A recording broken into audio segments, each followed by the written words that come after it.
भाई कान खोल के सुन, जैन मंदिर पे हमला हुआ, नहीं खोएंगे। पानी का वक्त है अब। बांग्लादेश में बोलिए, बदतमीजी मत करिए, बदतमीजी ना करें, बाकी रास्ते भर दो। दोस्तों नमस्कार, एपीके डिबेट में आपका स्वागत है।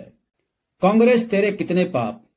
कांग्रेस के पाप का घड़ा भरा ही नहीं है, वो फट चुका है और चारों ओर फैल गया है। फैला क्या है? झूठ और सिर्फ झूठ।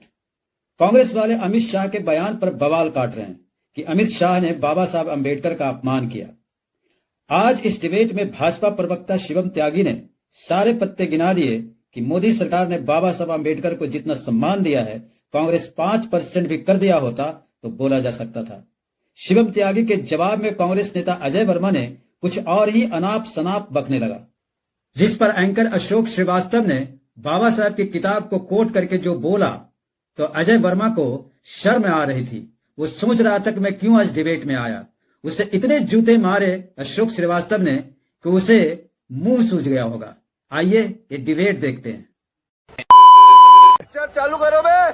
तो चलिए शुरू करते हैं। तो नेहरू जी ने उनको जवाब में लिखा है, राजा जी के जाने से तो थोड़ा बहुत नुकसान होगा, आम्बेडकर के जाने से मंत्रिमंडल कमजोर नहीं होता है।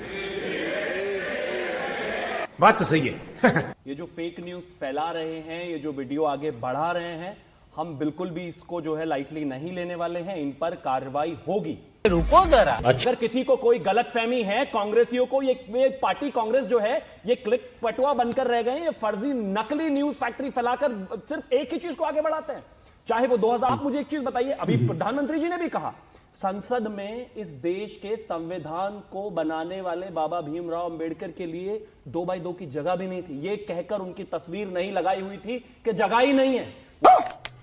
वो तो 89 में जब अटल जी और आडवाणी जी आए और उन्होंने चीजों को आगे रखा, तब जाकर वहां पर जगह मिली।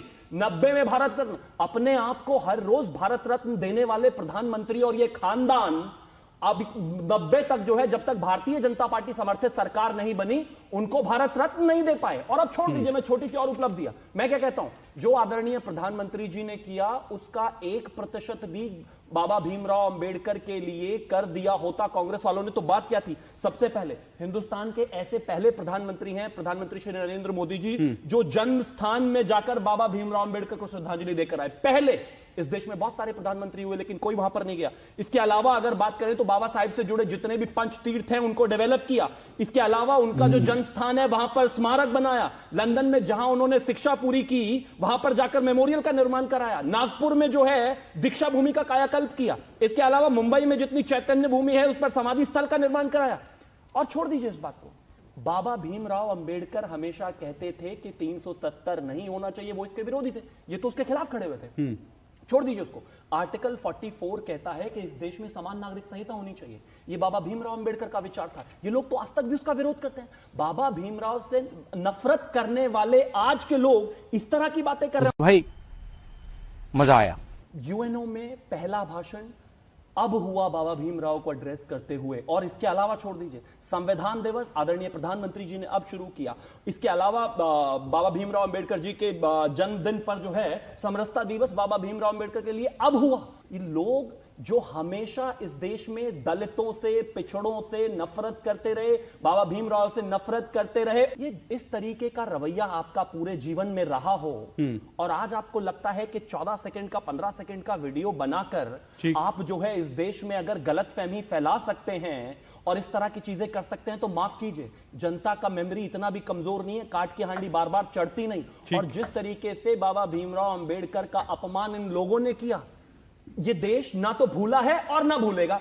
और अगर ये बाबा भीमराव अंबेडकर के साथ हैं तो मेरा अगला सवाल सीधा कांग्रेस प्रवक्ता से एक ही पूछ दीजिएगा कि उनका संविधान कहता है, आर्टिकल 44 कहता है कि इस देश में समान नागरिक संहिता यानी कि यूनिफॉर्म सिविल कोड होना चाहिए, वो इसके साथ है या खिलाफ?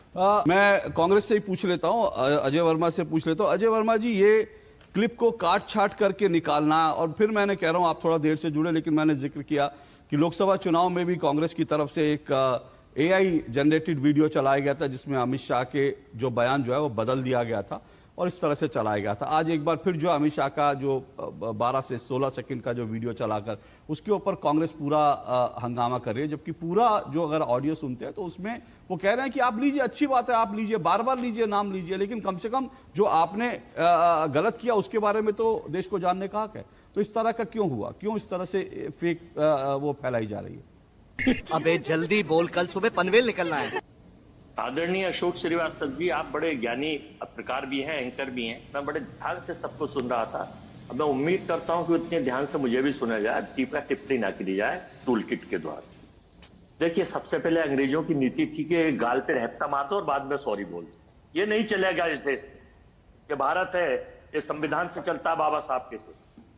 और वो बाबा साहब जिनके बारे में बताना चाहता हूं, थोड़ा सा जिनके बारे में ये विशेष तौर से बताना चाहूंगा, भाजपा के लोगों को शायद नहीं पता कि केवल एकमात्र भारतीय हैं जिनकी प्रतिमा लंदन संग्रहालय में कार्ल मार्क्स हाथ के लगी हुई है। 196 कंट्रियों, हमारे 140-45 करोड़ में। नंबर 2, भारतीय तिरंगे में भी अशोक चक्र को जगह देने का श्रेय भी डॉक्टर बाबा साहब भीमराव अम्बेडकर को जाता है। और अर्थशास्त्र के नोबेल पुरस्कार विजेता अमर्त्य सेन भी डॉक्टर भीमराव जी को अपना गुरु मानते हैं। बाबा साहब ने कम से कम, उनके जो बाबा साहब का निजी पुस्तकालय है उसमें 50,000 से भी अधिक किताबें थी, और यह विश्व का सबसे बड़ा निजी पुस्तकालय था। बाबा साहब अम्बेडकर कुल 64 विषयों के मास्टर थे। अरे कहना क्या चाहते हो? अबे साले, तभी मैं देश को इसलिए बताना चाहता हूं ये सारी बातें कि जो अपमान कल गृह मंत्री ने, भारत सरकार के गृह मंत्री ने, इतने योग्य गृह मंत्री हैं, उन्होंने बाबा साहब का वहां किया, उसके लिए उन्हें देश से माफी मांगनी पड़ेगी। और माफी मांगी उन्होंने, अप्रत्यक्ष रूप से मांगी, क्योंकि जो आज ये प्रेस करी गई, वरना क्या जरूरत, अगर आपने कोई गलती नहीं करी ना कर नेटर, तो क्यों प्रेस करके सफाई दे रहे? तो देश समझ गया कि गलती हुई उनसे। क्योंकि समस्या ये है कि मैं शायद नॉन बायोलॉजिकल और देवताओं के भी गुरु भगवान जी, बाबा जगन्नाथ के भी देवता, और तीसरे जो टेलीप्रॉम्प्टर साहब के मित्र तो हैं ही, और सब देश जानता है उन्हें कि हिरेन पांड्या और जस्टिस लोया की आत्मा अभी आसमान में घूम रही है। वर्मा कहां जा रहे हैं? बाबा साहब अम्बेडकर, अब आपने कहा ना, सुनिए, मैं मेरे एक सबसे निवेदन है, आज बाबा साहब पे मुझे एक मिनट रुकिए, मेरा ये निवेदन सबसे है, सभी पैनलिस्ट से, आज बाबा साहब पर खुलकर देश में बात होनी चाहिए, खुलकर बात होनी चाहिए। बाबा साहब भीमराव अंबेडकर, जो लोग सुबह से नैरेटिव कह रहे हैं कि हमारे लिए फैशन नहीं है, पैशन है, तो आज उनको कुछ चीजें देश के सामने लानी चाहिए। मैं फिर कह रहा हूं, इधर उधर मत जाइए, लोया पे चले जाए, इधर चले जाए, उधर, वो मत करिए। आज आपको मैं बार बार बुलाता हूं, और जिस दिन आप न्यायपालिका पे डिबेट हो उस दिन आप लोया का विषय रखिए, आपको पूरा टाइम दूंगा। आज मैं कहता हूं, आपने शुरुआत अच्छी करी, बाबा साहब भीमराव अंबेडकर के ऊपर आपने अच्छा ऐसे सुनाया, अच्छा आपने ऐसे सुनाया, मुझे बढ़िया लगा। लेकिन मैं आपसे एक सवाल पूछना चाहता हूं, और मेरा बड़ा सीधा सपाट सवाल है, और मेरा सवाल यह है कि अगर कांग्रेस को बाबा साहब भीमराव अंबेडकर की इतनी चिंता है, तो कांग्रेस बाबा साहब भीमराव अंबेडकर को गद्दार क्यों कहती थी? इस सवाल का जवाब मैं सुनिए, एक मिनट सुनिए, मेरे अभी सवाल पूरा नहीं हुआ, और एक मिनट सुनिए, नहीं अजय वर्मा जी सुनिए, मैं कोई भी बात सुनिए, अजय वर्मा जी एक मिनट, अजय वर्मा जी बीच में नहीं, मेरा सवाल पूरा होने दीजिए, मेरा सवाल, आवाज नीचे करिए, इनकी आवाज नीचे, मुझे सवाल पूछने से आप आवाज नीचे करिए, मुझे सवाल पूछने से आप रोक नहीं सकते अजय वर्मा। और मैं सवाल आपकी तरह इधर उधर घुमा फिरा के किसी बच्चे का, 10वीं के बच्चे का एस्से लेकर नहीं आया हूं मैं, कि आपने किसी 10वीं क्लास के बच्चे का कि बाबा साहब भीमराव अंबेडकर जो बड़े महान थे, मैं वो ऐसे लेकर नहीं आया हूं। मैं बाबा साहब भीमराव अंबेडकर के ऊपर जो किताबें लिखी हैं, जो फैक्ट्स है, वो आज लेकर आया हूं, और इसलिए आपसे पूछ रहा हूं। और आज मैं आपको बताता हूं, कांग्रेस ने बाबा साहब भीमराव अंबेडकर को कब गद्दार कहा था, ये छोड़ दीजिए, ये बाबा साहब भीमराव अंबेडकर ने खुद लिखा, मैं आपको बताता हूं, सुनिएगा ध्यान से। धन्यवाद समारोह लंदन से दूसरी गोलमेज परिषद से वापस लौटने पर आरटीसी मुंबई 29 जनवरी 1932, डॉक्टर भीमराव अंबेडकर का वहां भाषण है। वो कह रहे हैं, मुझे कांग्रेसियों के द्वारा देशद्रोही कहा जाता है क्योंकि मैंने गांधी जी का विरोध किया। मुझे इस आरोप से कोई परेशानी नहीं है, यह आरोप आधारहीन, झूठा और देशयुक्त है। वो बाबा साहब भीमराव अंबेडकर कह रहे हैं कि मुझे कांग्रेसी गद्दार कहते हैं। यह आपका पैशन है कि आप बाबा साहब भीमराव अंबेडकर को गद्दार कहते थे, और आज आप बड़ा बड़ा महफिल लूटना चाहते हैं। मुझे इसका जवाब दीजिए, क्यों बाबा साहब भीमराव अंबेडकर को गद्दार कहा कांग्रेसियों ने? बाप रे, ये तो धोती खोल। तेज बोलने से झूठ नहीं बदल जाता। झूठ ये सच है, झूठ ये सुना, सुन लीजिए, कुछ पढ़ लिख कर आए हैं तो मेरे सवाल का जवाब दीजिए। मैं बाबा साहब भीमराव अंबेडकर को कोट कर रहा हूं और हिम्मत है तो जवाब दीजिए। झूठ कहने से झूठ नहीं हो जाता। आपने 10 बार झूठ कह दिया, झूठ नहीं हो जाता। बताइए बाबा साहब भीमराव अंबेडकर को कांग्रेस ने गद्दार क्यों कहा? मेरे सवाल का सीधा जवाब दीजिए। बताएंगे। संघ बनाम स्वतंत्रता भी इनकी एक किताब पढ़ लीजिए। मैंने कहा कांग्रेस ने गद्दार क्यों कहा? कांग्रेस ने गद्दार क्यों कहा? कांग्रेस ने गद्दार क्यों कहा? मुझे बताइए। तेज बोलने से और मुझे कहा मैं फिर पूछ रहा हूं, मैं आपसे 5वीं बार पूछ रहा हूं, कांग्रेस ने बाबा साहब भीमराव अंबेडकर को गद्दार क्यों कहा? जो बाबा साहब की बेइज्जती मुझे बताइए कांग्रेस ने बाबा साहब भीमराव अंबेडकर को गद्दार क्यों कहा? जो टूल की 9वीं बार पूछ रहा हूं, बाबा साहब भीमराव अंबेडकर को कांग्रेस ने गद्दार क्यों कहा? हिरण जोशी द्वारा 10वीं बार पूछ रहा हूं।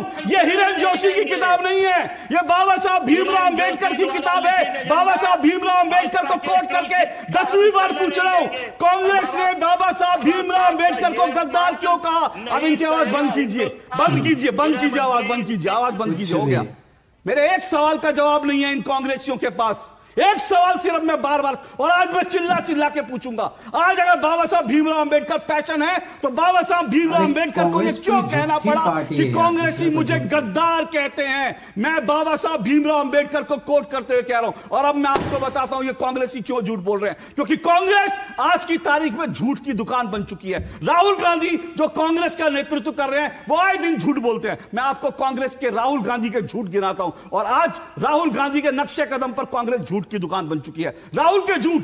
राहुल ने कहा मिस इंडिया की लिस्ट में कोई दलित अल्पसंख्यक ओबीसी नहीं है। सरासर झूठ है। 30 से ज्यादा मिस इंडिया अल्पसंख्यक है, दलित हैं और ओबीसी हैं। राहुल गांधी ने झूठ बोला। राहुल गांधी ने कहा चीन में बेरोजगारी नहीं है, चीन में भारत से ज्यादा बेरोजगारी है। राहुल गांधी का झूठ। राहुल गांधी ने कहा राम मंदिर के उद्घाटन में कोई मजदूर नहीं था। राहुल गांधी का सरासर झूठ। राम मंदिर के उद्घाटन में मजदूर बैठे थे जिन मजदूरों ने मंदिर का निर्माण कराया था। और अभी राहुल गांधी ने कहा मनुस्मृति में लिखा है कि जो बलात्कारी है वो बलात्कारी खुला घूमेगा, और इसके अलावा जो तमाम जो बलात्कार पीड़ित था वो जेलों में बंद रहेगा, वो बंद रहेगा। मनुस्मृति में कहां लिखा है? कोई एक मुझे दिखा दे। मनुस्मृति में यह लिखा है यत्र नारेस्तु पूज्यते रमन्ते तत्र देवता।